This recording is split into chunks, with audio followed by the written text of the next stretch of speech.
ہم کل انشاءاللہ کوشش کریں گے کل کے نشریے میں کہ بات زحمت دیں گے یہاں پر جناب جمشید صاحب کے بھائی کو اور ان کے صاحبزادوں کو، تو کل بھی ذرا تذکرہ ہوگا. لیکن آج میں نے کچھ دنوں پہلے کچھ خبر دیکھی تو میرا دل چاہا کہ ذرا تھوڑی سی بات ضرور ہو جائے.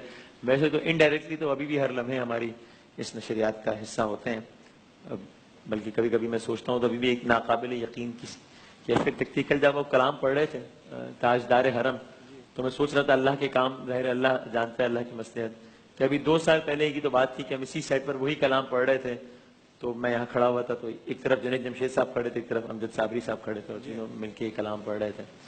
تو لیکن ظاہر ہے جس طرح جو اللہ تعالیٰ کی مرضی. مجھے بڑی خوشی ہوئی جب پچھلے دنوں میں نے دیکھا کہ یہاں پر ایک مقامی فیکٹری میں ان کے نام سے ایک مسجد کا آغاز ہوا. باقی پھر کچھ بہت سارے آڈیٹوریم، اور ظاہر ہے سب لوگ اپنے اپنے طور پر ان کو خراج عقیدت پیش کر رہے ہیں. وہ اقبال کا شعر ہے، وہ ایک سجدہ جسے تو گرا سمجھتا ہے، 1000 سجدوں سے دیتا ہے آدمی کو نجات.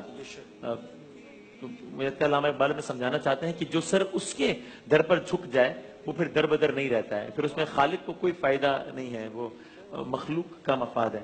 یعنی کائنات کی تمام تر مخلوق خالق کے دو جہاں کے سامنے سجدہ ریز ہو جائے تو اس کی شان میں کوئی اضافہ نہیں ہو جاتا. تمام مخلوقات سرکشی اور نافرمانی پر اتر آئیں تو اس کی شان میں کوئی کمی نہیں ہو جاتی.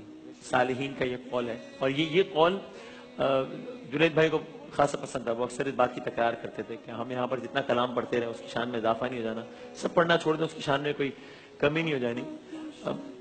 تو آج جنید بھائی ظاہر ہے اس سیٹ پر موجود نہیں ہے، لیکن میرے آپ کے ہم سب کے دل کے سیٹ پر موجود ہیں، ہمیشہ رہیں گے.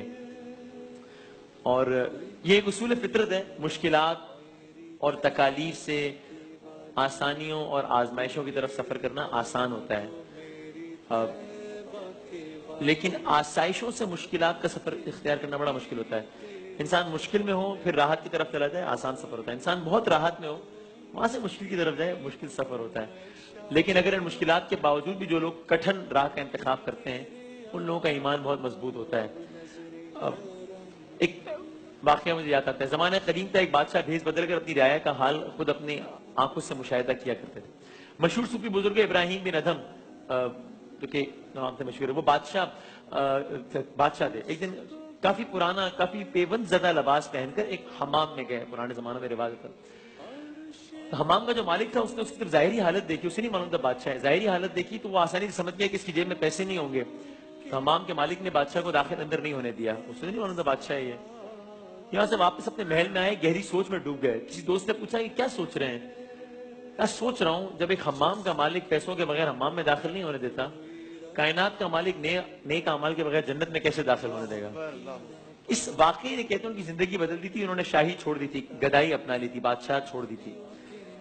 مجھے اس اعتبار سے جنید بھائی کی داستان، میں کوئی پیرالل ڈرا نہیں کر رہا، جنید بھائی کی داستان بہت انسپائر کرتی ہے کہ جب وہ میوزک کی دنیا میں بہت بلندی پر تھے، جس کا بڑے بڑے آرٹسٹ خواب دیکھتے ہیں، تب انہوں نے اس راستے کو چھوڑنا چنا اور اس راستے کی طرف آئے. یعنی آپ نے ایسے اکثر لوگوں کو دیکھا ہوگا، اور میں ان پر بالکل تنقید نہیں کر رہا، مجھے کوئی حق نہیں کہ تنقید کروں، کہ جن کا جب کوئی ایک کریئر اگر کسی طرح زوال پر آیا تو پھر وہ دوسری طرف آ گئے. جس میں بار بار کہہ رہا ہوں کہ میں ان کی خدا نخواستہ کسی نیت پہ شک نہیں کر رہا، مجھے کوئی حق نہیں ہے. یہ ایگزامپلز ہمارے سامنے زیادہ ہیں، جو کہ بھی میرا خیال ہے بہت ہی قابل تعریف ایگزامپلز ہیں. ایسی مثالیں لیکن بہت ہی کم ہیں کہ جب کوئی شخص اپنے کریئر کی پیک کو چھوڑ کر خدا کی طرف رجوع کرے اور آگے ان کو نہ معلوم ہو کہ اس کی وجہ سے میرے روزی روٹی، میرے کریئر کا کیا بنے گا. مجھے معلوم ہے، ذاتی طور پر میں جانتا ہوں کہ جب وہ اس کریئر کو چھوڑ کے اس طرف آئے تھے تو کچھ وقت ایسا تھا جب انہوں نے اپنے بچوں کو اسکول سے نکال دیا تھا، فیس بھرنے کے پیسے نہیں تھے ان کے پاس، جب سنگنگ وغیرہ چھوڑ کر اس طرف آئے تھے. میں یہ بھی جانتا ہوں کہ جب ان کے گھر پر باقاعدہ یعنی کیا کہیں، کھانے پینے کے پیسے نہیں تھے، جب اس زمانے میں انہیں دوبارہ ایک بہت مشہور و معروف برانڈ نے آفر کیا تھا، اور وہ اس زمانے میں 4 کروڑ روپے آفر کیا تھا. سالوں پہلے 4 کروڑ روپے ان کے گھر پر آگے آفر کیا تھا کہ آپ اس فیلڈ کو دوبارہ جوائن کیجئے، ہمارے برانڈ ایمبیسڈر بنیے. 4 کروڑ روپے. اور انہوں نے معذرت کر لی تھی کہ یار یہ کام چھوڑ دیا تو چھوڑ دیا. میں ان باتوں کی وجہ سے میں اور زیادہ ظاہر ان کی رسپیکٹ. یہ وہ مسجد ہے جو کراچی کے مقامی فیکٹری میں جنید جمشید صاحب کے نام سے اس مسجد کا آغاز ہوا ہے. بس میں آپ لوگوں سے گزارش کروں گا، جنید جمشید صاحب کو، امجد صابری صاحب کو اپنی دعاؤں میں یاد رکھیے گا. یہ ایک ایسی بات ہے جس میں کوشش کرتا ہوں کہ زیادہ بات نہ کروں ورنہ پھر وہ بات کہیں اور چلی جاتی ہے اور ایک معاملہ بڑا ایموشنل سا ہو جاتا ہے. بہرحال جو کلام آپ اس وقت پس منظر میں سن رہے ہیں اسی کے کچھ اشعار پڑھ لیتے ہیں اور اسی سے بریک پر جاتے ہیں. یعنی کہ میں تو امتی ہوں اے شاہ امم. ایک دفعہ سب آپ مل کے درود شریف پڑھ لیں پھر ہمیں کلام